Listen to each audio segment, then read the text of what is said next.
إن الحمد لله نحمده ونستعينه ونستغفره ونعوذ بالله من شرور أنفسنا وسيئات أعمالنا من يهده الله فلا مضل له ومن يضلل فلا هادي له أشهد أن لا إله إلا الله وأشهد أن محمدا عبده ورسوله اللهم صل وسلم وبارك على نبينا محمد وعلى آله وصحبه ومن اتبع بهداه إلى يوم القيامة وبعد.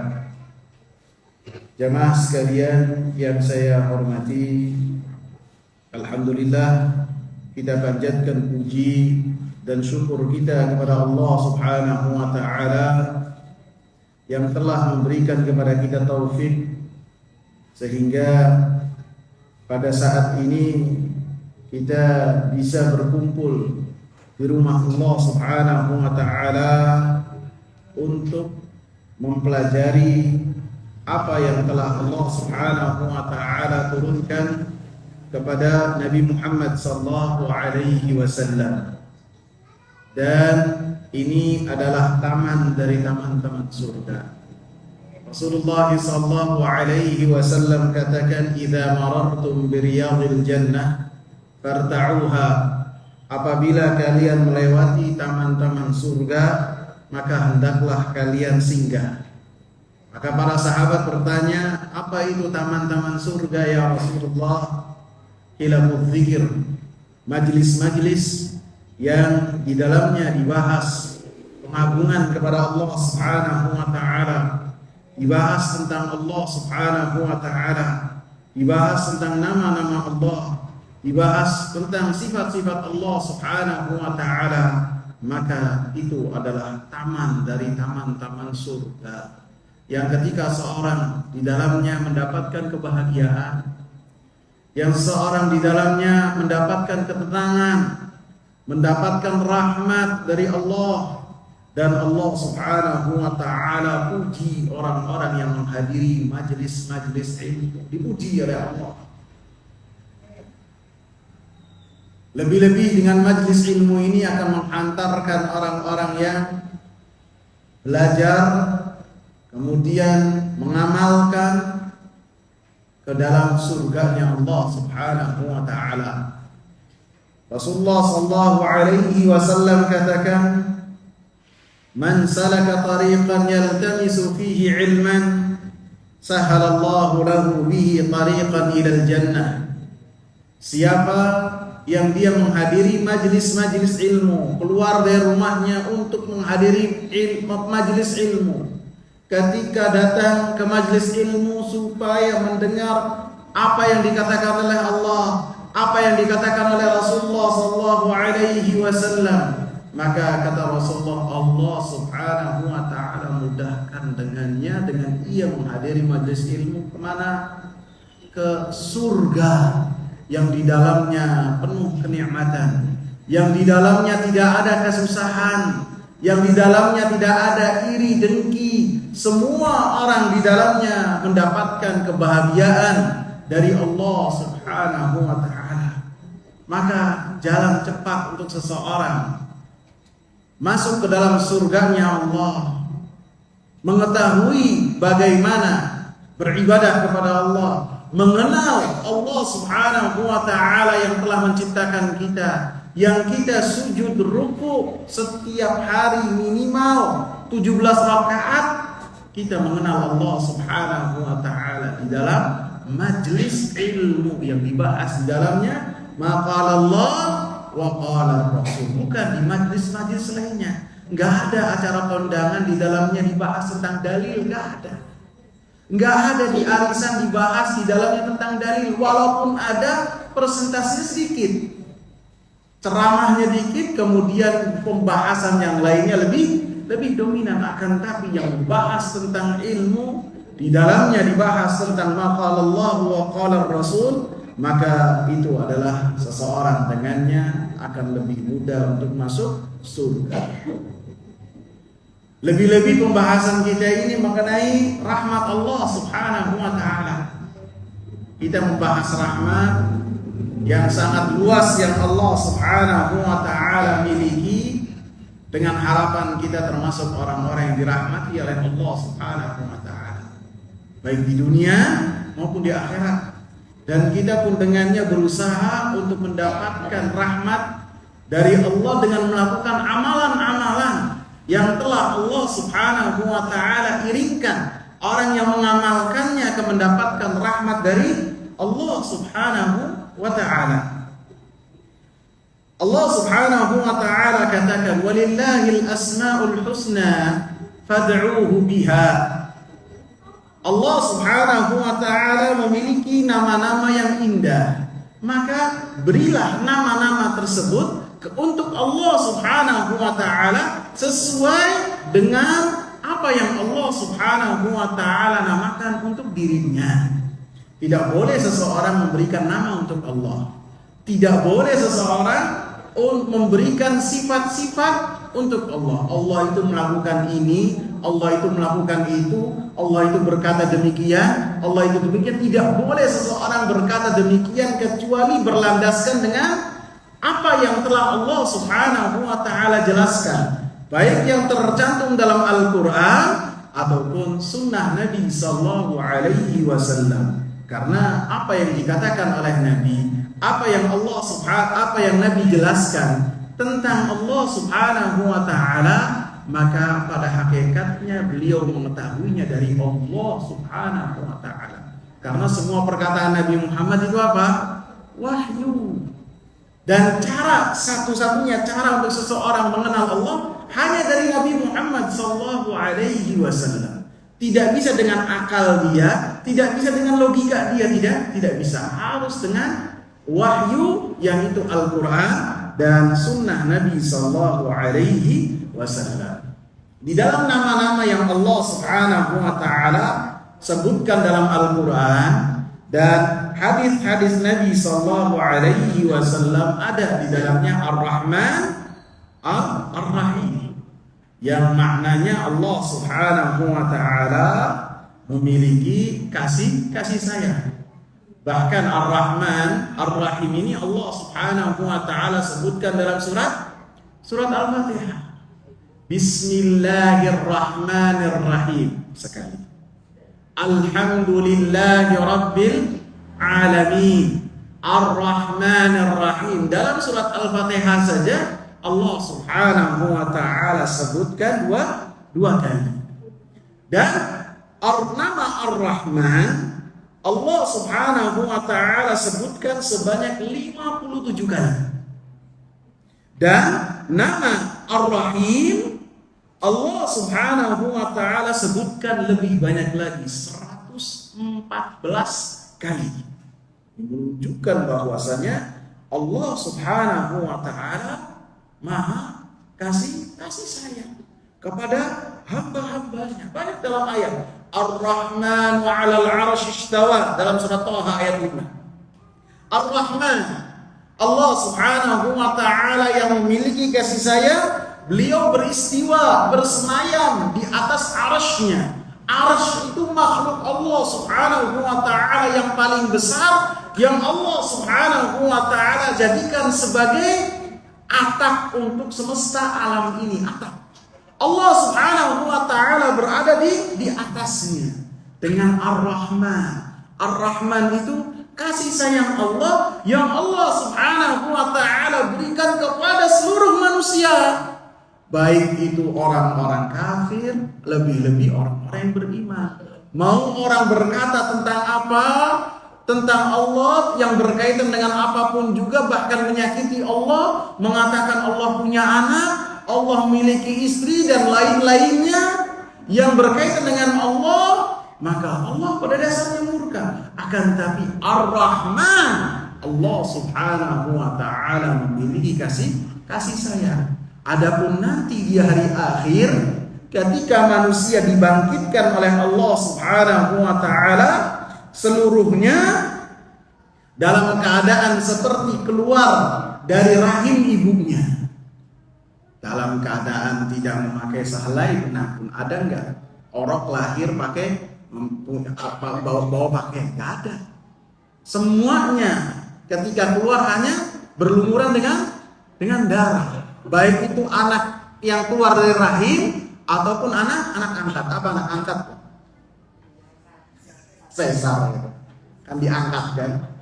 Semuanya berisi dengan darah, tidak memakai sehelai benang pun tidak. Nanti manusia dibangkitkan dari alam barzah, dari alam kubur dalam keadaan demikian dan belum berhitan dan tidak memakai alas kaki. Demikian manusia dikumpulkan oleh Allah Subhanahu wa taala. Dan pada saat itu manusia dalam keadaan kepayahan yang luar biasa. Maka Allah Subhanahu wa taala katakan, wa kana bil mu'minina rahima. Allah Subhanahu wa taala dengan orang-orang yang beriman memiliki sifat rahim. Pada hari kiamat, kasih sayang Allah yang Allah Subhanahu wa taala berikan hanya kepada orang-orang yang beriman. Allah Subhanahu wa taala menciptakan 100 rahmat. Dalam satu hadis Allah Subhanahu wa taala katakan, inna lillahi mi'ata rahmatin anzala minha rahmatan wahidatan bainal jinni wal insi wal bahaimi wal hawa fabiha yata'atafun wa biha yatarahamun wa biha ta'tiful wahsyu ala waladiha. Allah Subhanahu wa taala memiliki 100 rahmat. Kemudian Allah Subhanahu wa taala turunkan di muka bumi 1 rahmat saja. Adapun 99 rahmat Allah Subhanahu wa taala simpan buat orang-orang yang mereka bertakwa kepada Allah Subhanahu wa taala. Mereka yang tunduk patuh kepada Allah Subhanahu wa taala. Adapun di dunia Allah Subhanahu wa taala turunkan 1 rahmat yang dengannya bangsa jin, manusia, binatang, hewan melata saling berkasih sayang di antara mereka. Bahkan hewan-hewan buas, kalau misalnya ada binatang yang mendekatinya, siapapun itu mereka akan terkam. Akan tetapi ketika ada anaknya, apakah diterkam? Tidak.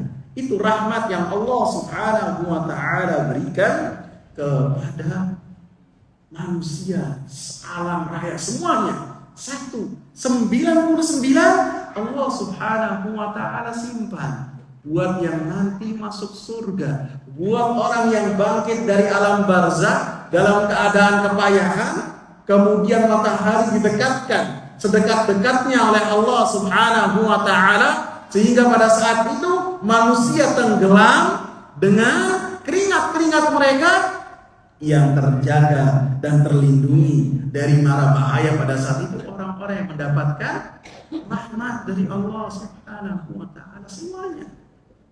Allah Subhanahu wa taala sebutkan, wasi'at wa rahmati wasi'at kulla syai'.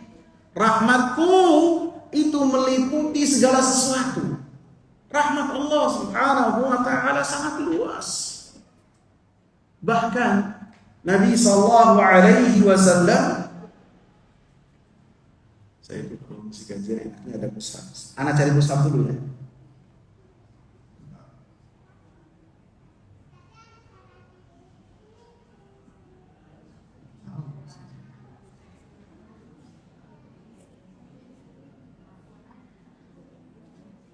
Ada mushaf di sini? Enggak ada ya?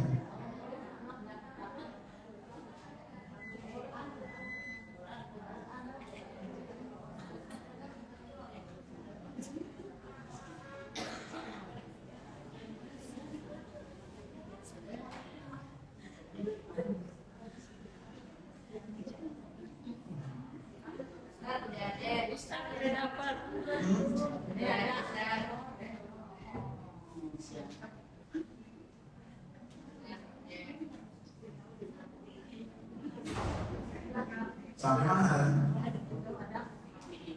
Sampai mana? Ya.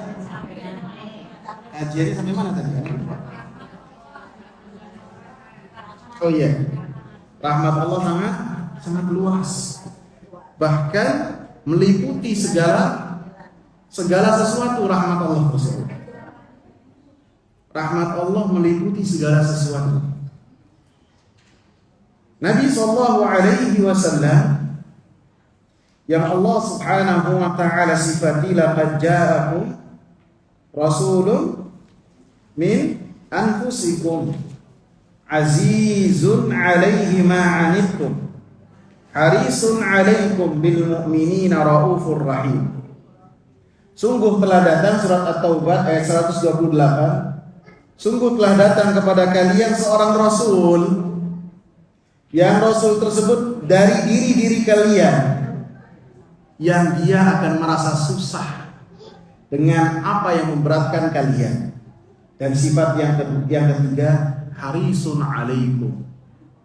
Rasul tersebut Muhammad bin Abdullah, orang yang paling bersemangat untuk menyampaikan kebaikan kepada kalian, orang yang paling semangat untuk mengajarkan tentang Allah Subhanahu wa ta'ala, sehingga orang-orang yang mereka dekat dengan Rasulullah, mereka adalah orang-orang yang paling takut dan mengenal Allah Subhanahu wa ta'ala.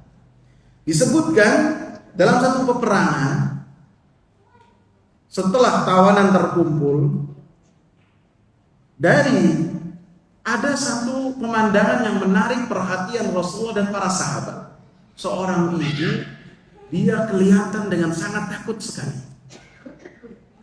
Kemudian ibu ini bolak-balik ke sana kemari, dan para sahabat memahami, dan Rasulullah juga memahami, si ibu ini mencari anaknya yang masih kecil, masih menyusui.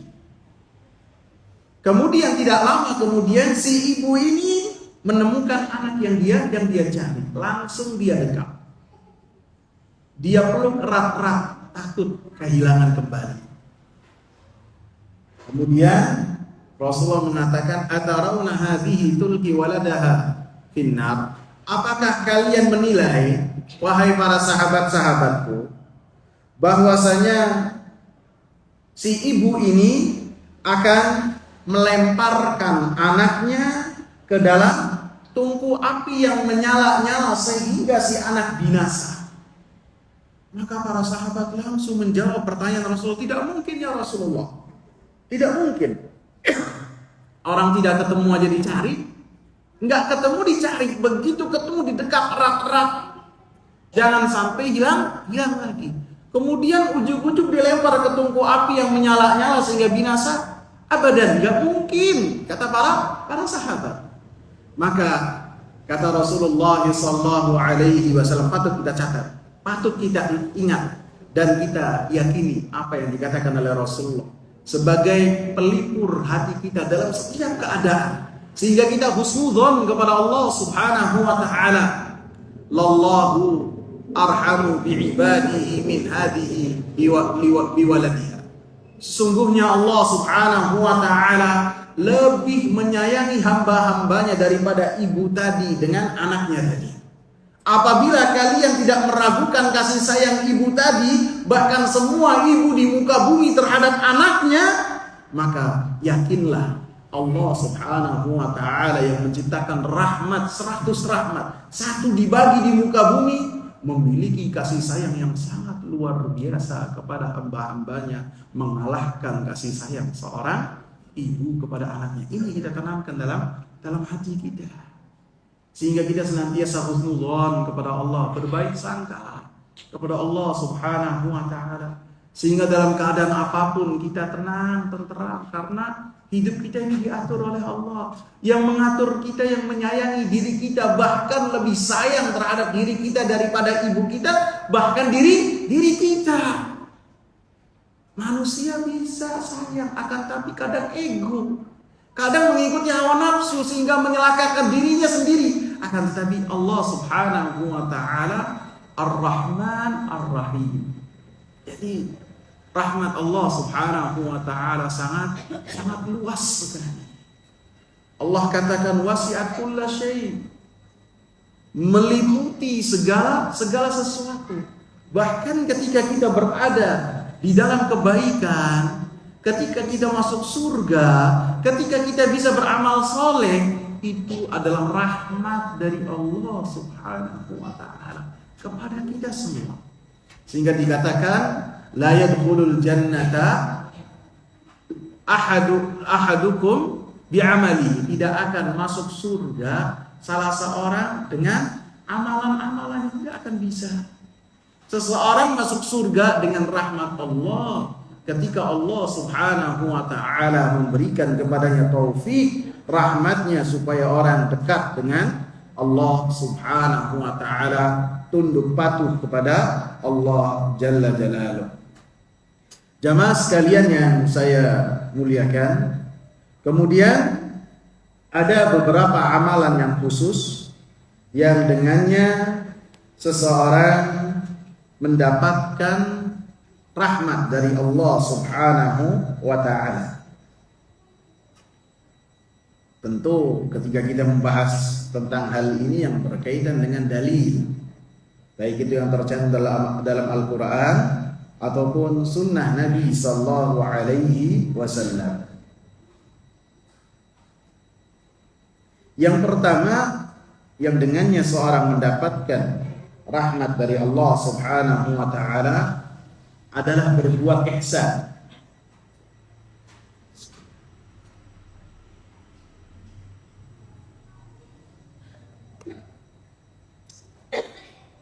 Allah Subhanahu wa ta'ala katakan dalam surat Al-A'raf, alhamdulillah, ayat 56, inna rahmatallahi qaribun minal muhsinin.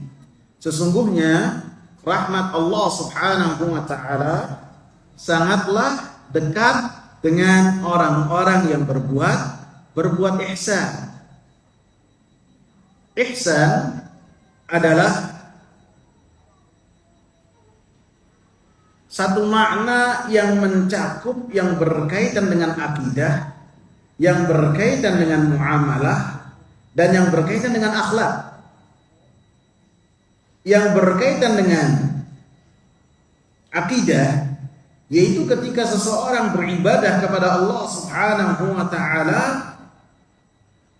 seakan-akan dia melihat Allah Subhanahu wa ta'ala. Rasulullah Sallallahu Alaihi Wasallam pernah ditanya oleh malaikat Jibril tentang ihsan. Fa akhbirni 'anil ihsan. Maka Rasulullah katakan, al-ihsanu an ta'budallaha ka'annaka tarah, fa in lam takun tarahu fa innahu yarah.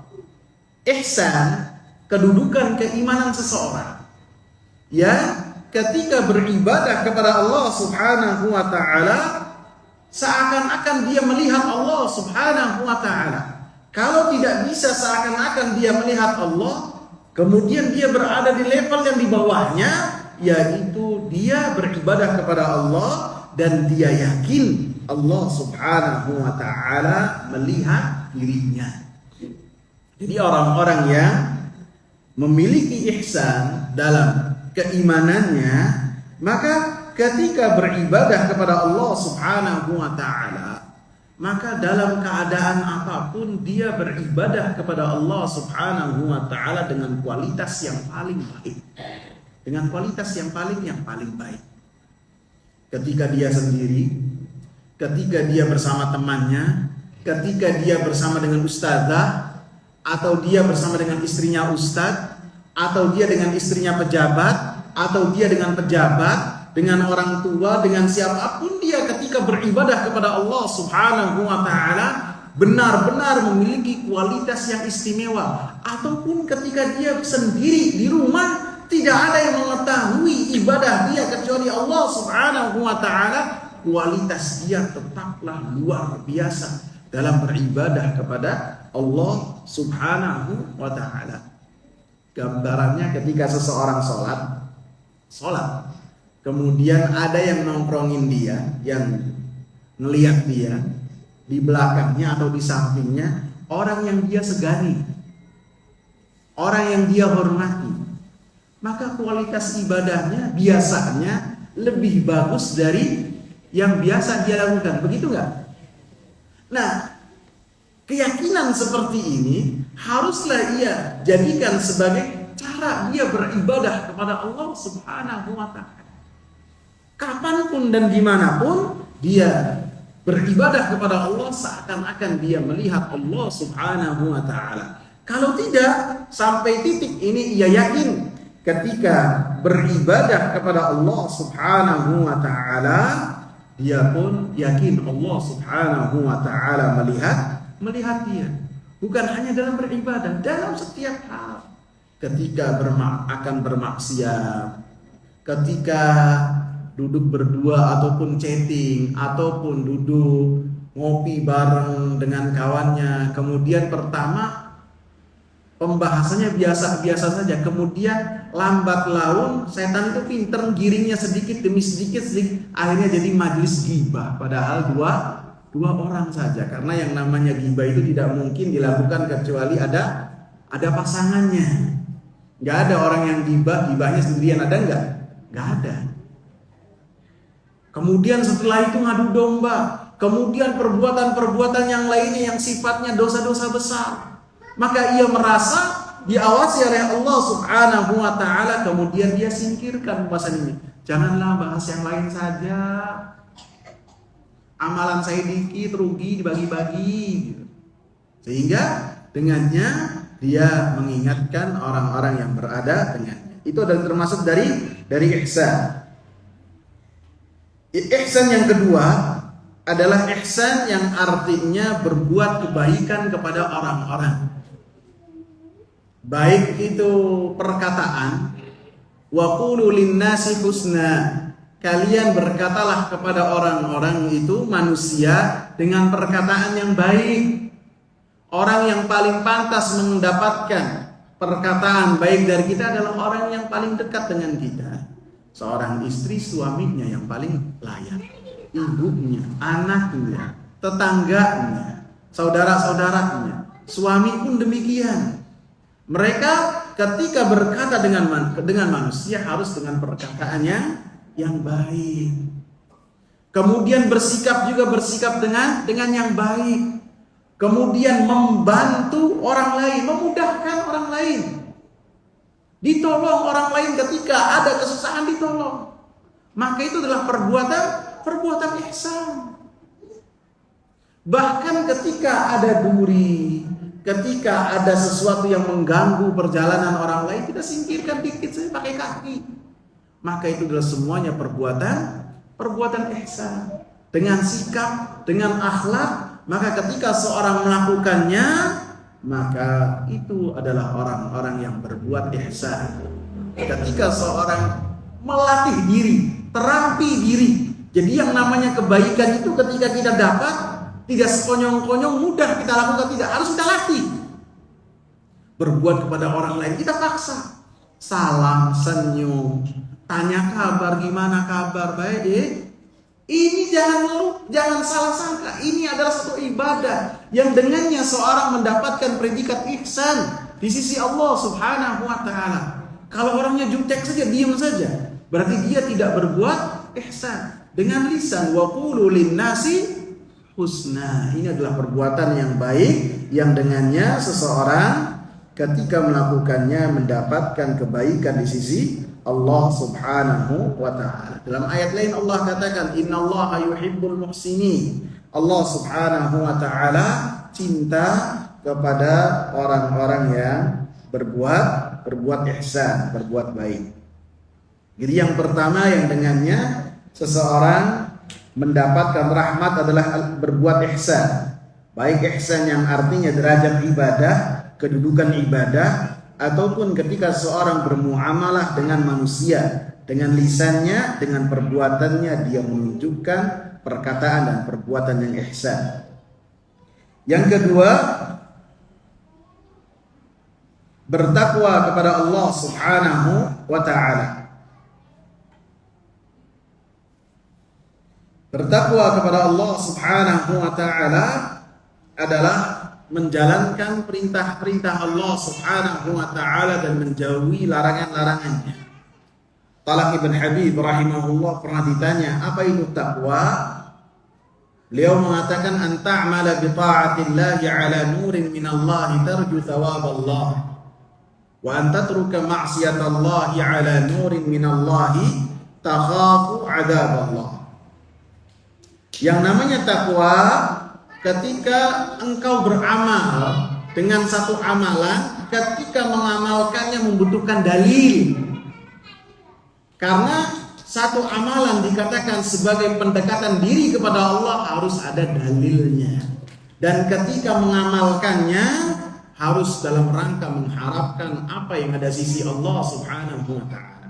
Ala nurin minallah harus sesuai dengan apa yang dikatakan dan dicontohkan oleh Rasulullah.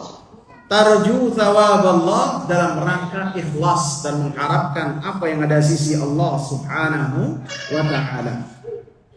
Dan termasuk takwa menjauh dari larangan-larangan Allah. Wa anta turuka maksiat Allah. Engkau menjauh dari larangan-larangan Allah ala nurin minallah. Ketika mengetahui ini haram, ini makruh, ini sunnah, ini wajib, dari mana? Dari dalil. Ketika ulama mengatakan ini haram, ini sunnah, ini anak-anak coba dikondisikan. Ini haram, ini apa, semuanya dengan ketika menyebutkan dalil. Takhafu iqaballah, dan dalam rangka takut kepada Allah Subhanahu wa taala.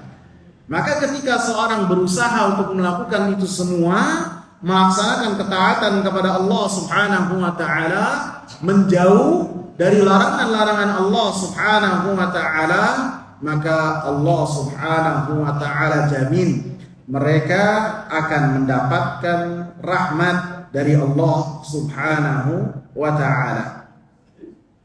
Dalam surat Al-A'raf ayat 156 dan 157 Allah Subhanahu wa taala katakan,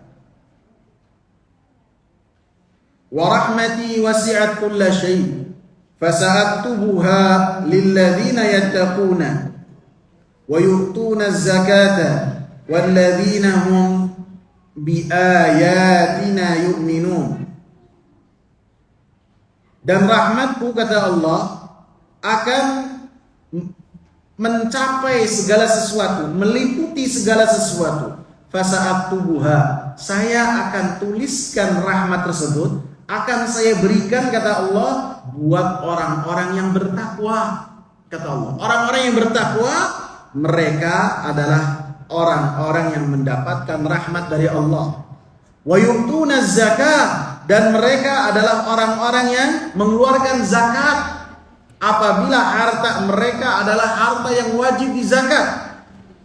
Walladzina hum biayatina yu'minun, dan mereka orang-orang yang bertakwa mendapatkan rahmat dari Allah adalah orang-orang yang terhadap ayat-ayat yang Allah turunkan dan berikan kepada Nabi Muhammad, mereka beriman tanpa keraguan-raguan.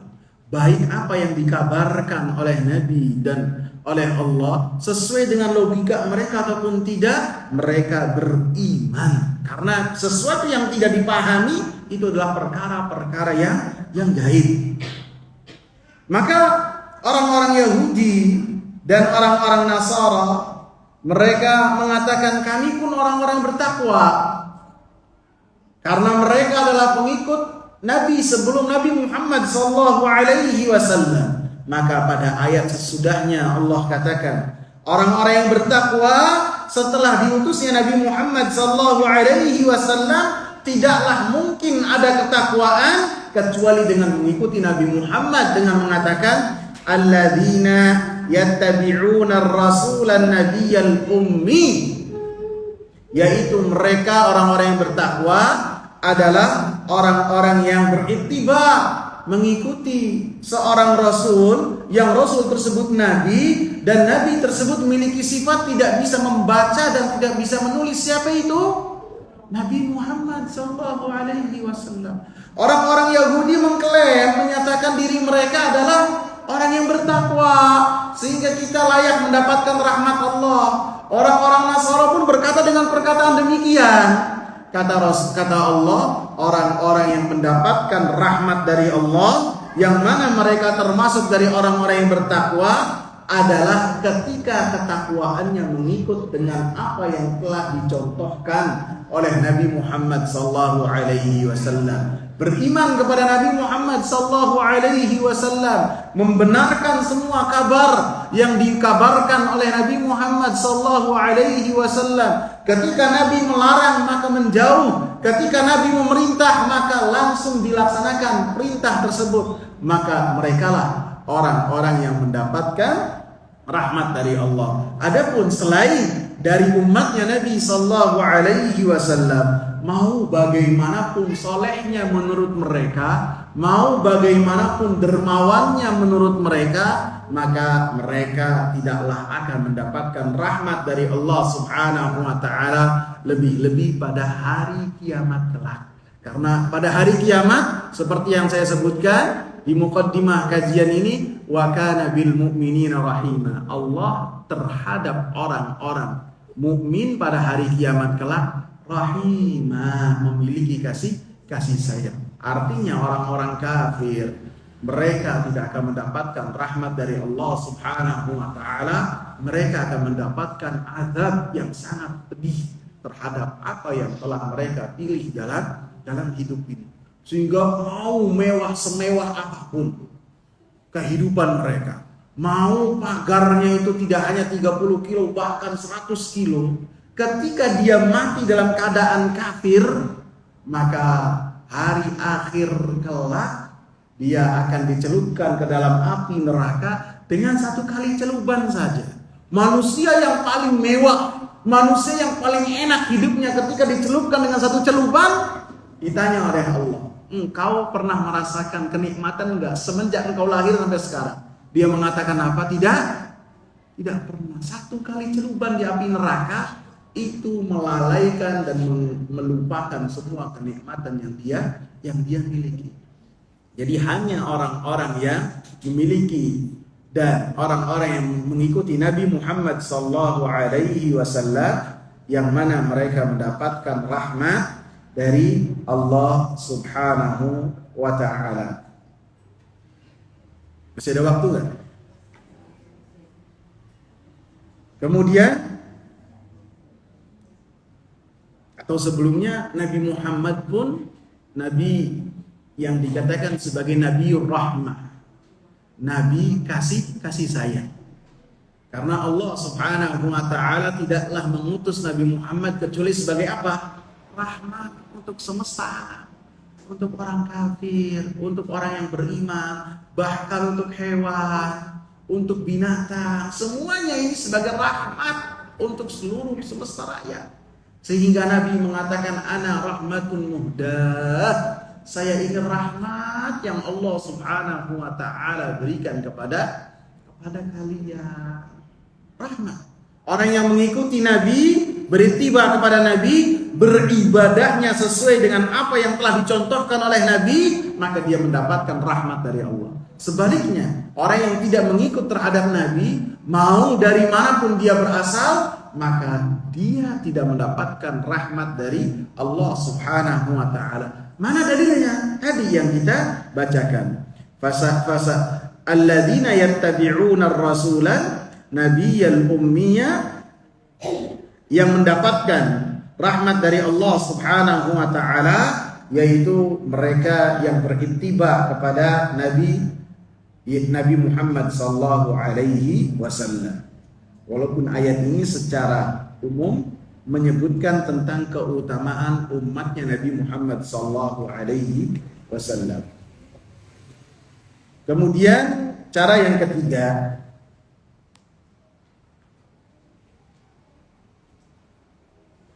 yaitu berbuat kasih sayang kepada orang-orang ataupun semua yang ada di sekitar kita. Di sekitar kita artinya baik itu orang yang beriman, baik itu orang kafir, kita tunjukkan kasih sayang kepada mereka. Bahkan kepada hewan pun, ketika kita menunjukkan kasih sayang kepada mereka, maka Rasulullah sallallahu alaihi wasallam katakan, seseorang dengannya mendapatkan rahmat dari Allah Subhanahu wa taala. Rasulullah sallallahu alaihi wasallam katakan, ar-rahimuna yarhamuhumur rahman, irhamu ahlal ardi yarhamkum man fis sama. Orang-orang yang memiliki sifat kasih sayang, di hatinya dia memiliki kasih sayang kepada orang-orang yang ada di sekitarnya, lembut hatinya. Ketika ada orang kesusahan, minimal dia sedih, meneteskan air mata, mengangkat tangan kepada Allah Subhanahu wa taala dan mendoakannya, ya Allah, mudahkanlah urusan dia. Ini kasih sayang. Kasih sayang. Yang namanya kasih sayang tidak harus menjulurkan uang kita, tidak harus menjulurkan tangan, tidak harus. Apabila itu bisa, maka itu adalah suatu rahmat yang luar biasa. Apabila tidak bisa, tidak menghalangi kita untuk mendapatkan rahmat dari Allah Subhanahu wa taala. Ar-Rahimun, orang-orang yang memiliki sifat rahmat, maka Allah Subhanahu wa taala akan merahmati mereka. Kemudian Nabi sallallahu alaihi wasallam katakan, irhamu ahlal ardi, kalian sayangilah orang-orang yang semua yang ada di muka bumi, yarhamkum man fis sama, maka Allah Subhanahu wa taala akan menyayangi kalian. Suatu ketika Aisyah radhiyallahu anha pernah didatangi oleh seorang ibu yang ibunya membawa dua putri. Ibu ini begitu datang ke rumahnya Aisyah radhiyallahu anha, Nabi tidak ada di situ. Kemudian yang namanya orang yang bertamu disuguhi oleh Aisyah. Apa suguhannya? Apa? Kalau kita kan mungkin ada frozen ya, ada pastel, ada kalau kakak yang mau menjelang Ramadan ataupun Lebaran ada ya dikeluarin, macam-macam kan, semuanya ada. Maka Aisyah radhiyallahu anha pada saat itu di rumahnya cuma punya 2 butir korma. Aisyah, calon penghuni surga. Berarti rumah Aisyah itu rumahnya siapa? Rumahnya Nabi Muhammad sallallahu alaihi wasallam. Beliau cuma punya 2 butir, bukan 2 kilo, bukan 2 butir. Dalam satu riwayat 1 butir. Ini bukan pelit, emang adanya segitu. Sama Aisyah radhiyallahu anha diberikan kepada ibu tadi. Diberikan, kemudian si ibu ini langsung memberikan kepada 2 anaknya. Dia tidak makan. Dia pengen, cuma dia kasih memiliki sifat rahmat, sayang terhadap 2 putrinya. Biarkan dirinya lapar, akan tetapi 2 putrinya terganjal dengan 2 butir korma, satu-satu.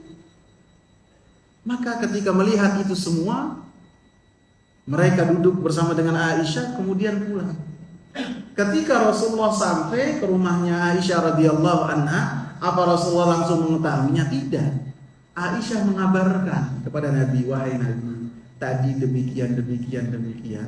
Apa kata Nabi? Ar-rahimuna yarhamuhumur rahman. Orang-orang yang memiliki sifat kasih sayang, maka mereka akan disayang oleh Allah Subhanahu wa taala. Walaupun kasih sayang seorang ibu kepada anaknya, ingat, itu dinilai ibadah oleh Allah Subhanahu wa taala.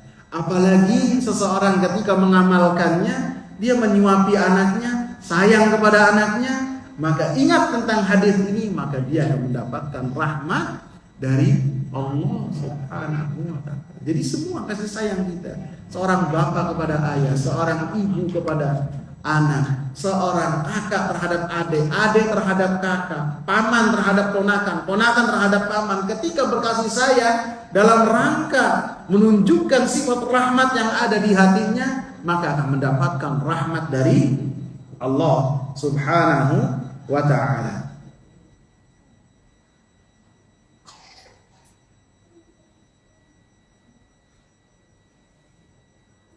Bahkan mungkin dalam hadis yang kita sudah hafal semua, atau minimal sudah, bukan hafal ya, ustaznya juga nggak hafal ya. Sudah dengar yang berkaitan dengan seorang pelacur ketika dia melakukan perjalanan. Ini pelacur bukan terjadi pada zaman Nabi. Jadi Nabi itu mengkisahkan kisah-kisah yang terjadi pada zaman Bani Israel. Ada seorang yang dianggap oleh manusia, dan itu benar, sebagai perbuatan yang hina, pekerjaan yang hina, karena bermaksiat kepada Allah Subhanahu wa ta'ala dengan melakukan dosa besar. Kemudian ketika melakukan perjalanan di padang pasir yang panas, dia merasakan haus yang sangat luar biasa. Jadi ada hadis yang menyebutkan tentang seorang perempuan pelacur, ada lagi seorang laki-laki. Dua ini adalah dua hadis yang berbeda yang menceritakan hal yang sama. Kemudian orang ini merasa kehausan yang luar biasa. Orang kalau sudah haus mau makan apa saja nggak enak. Apalagi panas yang terik luar biasa. Maka ketika dia mencari sumber air, didapatilah sumur. Sumur, begitu lihat sumurnya itu tidak seperti sekarang. Ada keran dibuka, bukan juga seperti 30 tahun yang lalu, 20 tahun yang lalu ada embernya, ada sanyoknya, bukan. Sumur zaman dulu yang diceritakan itu, orang ketika mau mengambil air harus masuk ke sumur tersebut, masuk. Jadi sumurnya jauh, kemudian dapat tanah, baru ada air, dalam sekali. Maka orang ini masuk ke sumur tersebut, kemudian minum sampai hilang, haus hilang, benar-benar hilang, enak. Begitu dia naik dengan kepayahan, turun dengan kepayahan, naik dengan kepayahan. Itu dunia, mau nikmat, mau enak, dapatnya susah, hilangnya susah. Kemudian dia naik lagi. Begitu sampai di luar sumur, dia sudah menginjak di tanah lagi, dia melihat seekor apa? Anjing yang menjulurkan lidahnya dalam keadaan kepayahan seperti yang dia rasakan sebelumnya. Dia benar-benar haus. Jadi orang ini, baik laki-laki ataupun perempuan, ingat terhadap kondisinya tadi. Tadi saya kehausan, bahkan mau mati dengan kehausan. Kemudian melihat seekor anjing. Anjing pun dia yakini mendapatkan apa yang telah dia dapatkan tadi. Kehausan yang luar biasa. Maka dia mengatakan, ini kesusahan seperti yang saya rasakan. Kemudian orang ini, baik laki-laki atau perempuan, turun lagi ke sumur tadi. Turunnya bukan ada tangganya, bukan ada pengainya, semuanya dia turun dengan susah payah. Kemudian ketika mau mengambil air, tidak ada ember, tidak ada gayung, tidak ada. Gimana cara ngambilnya? Dia ambil, dia lepas sepatu dia. Sepatu pada zaman tersebut kalau digunakan untuk mengambil air, maka airnya tidak tumpah. Diambil. Setelah itu naiknya gimana? Pakai tangan satu nggak bisa. Maka air tersebut yang ada di sepatu dia gigit. Naik lagi susah. Kalau yang tadi tidak perlu gigit, sekarang gigit. Jadi kepayahan yang luar biasa. Kemudian begitu keluar, dia berikan kepada anjing tadi. Anjing langsung minum. Allah Akbar. Ini anjing itu hukumnya apa? Najis ya. Najis. Hewan yang najisnya itu najis yang berat, bukan najis yang ringan.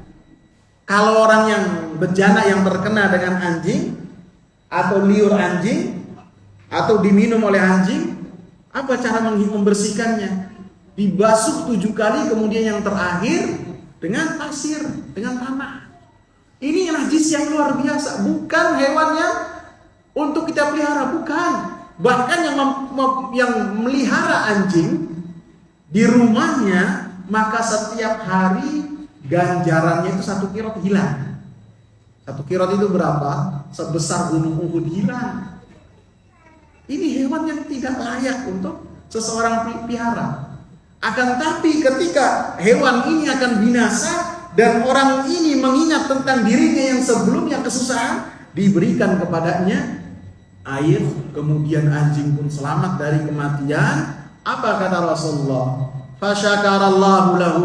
Allah subhanahu wa ta'ala bersyukur kepada perempuan tadi. Di mata manusia dia berbuat hina. Bahkan menurut agama pun dia berbuat hina. Akan tetapi ketika beramal dengan amalan yang menunjukkan kasih sayang dia yang luar biasa, diiringi dengan keikhlasan yang luar biasa, Allah subhanahu wa ta'ala bersyukur kepada perempuan ini dan laki-laki. Faghafara laha, Allah subhanahu wa ta'ala ampuni dosa-dosanya. Wa adkhalaha Allahul jannah, Allah subhanahu wa ta'ala masukkan perempuan tersebut atau laki-laki tersebut ke dalam surganya. Allah subhanahu wa ta'ala menunjukkan amalan yang luar biasa. Kucing kita kasih makan gak apa-apa, kalau emang tidak mengganggu. Apa saja yang dengannya kita bisa menunjukkan kasih sayang, maka kita lakukan. Dengannya kita mendapatkan rahmat dari Allah subhanahu wa ta'ala. Sehingga ketika seseorang memiliki sifat kasih sayang yang luar biasa di dalam hatinya, maka pastikanlah orang tersebut adalah orang-orang yang dipilih oleh Allah subhanahu wa ta'ala. Rasulullah sallallahu alaihi wasallam katakan, "Walladzi nafsi biyadihi la yadha'u Allahu rahmatahu illa 'ala rahim." Demi jiwaku yang berada di tangannya, kata Rasulullah, Allah tidak meletakkan rahmatnya kecuali kepada orang-orang yang memiliki sifat kasih sayang. Kita kan kadang-kadang melihat nih, si fulan atau si fulana memiliki sifat kasih sayang yang lebih dari yang lainnya dan menonjol dari yang lainnya, dan ketika memiliki sifat kasih sayang tidak dibikin-bikin, maka pastikanlah orang tersebut dipilih oleh Allah subhanahu wa ta'ala untuk mendapatkan rahmat dari Allah subhanahu wa ta'ala. Dalam hadis lain Rasulullah sallallahu alaihi wasallam katakan, mencela orang-orang yang tidak memiliki sifat kasih sayang. Jadi sifat kasih sayang itu ada yang sifatnya pemberian dari Allah, ada yang sifatnya kita terampi diri kita, kita paksakan diri kita untuk memiliki sifat kasih sayang. Rasulullah katakan, khaba 'abdun wa khasira lam yaj'alillahu fi qalbihi rahmatan lil bashar. Sungguh merugi seorang hamba, sungguh dia ini merugi ketika Allah subhanahu wa ta'ala tidak meletakkan di dalam hatinya kasih sayang kepada manusia. Jadi kita latih diri kita supaya kita memiliki sifat kasih sayang terhadap semua yang ada di sekitar kita. Wallahu ta'ala alam. Semoga bermanfaat. Silakan kalau ada yang ditanyakan.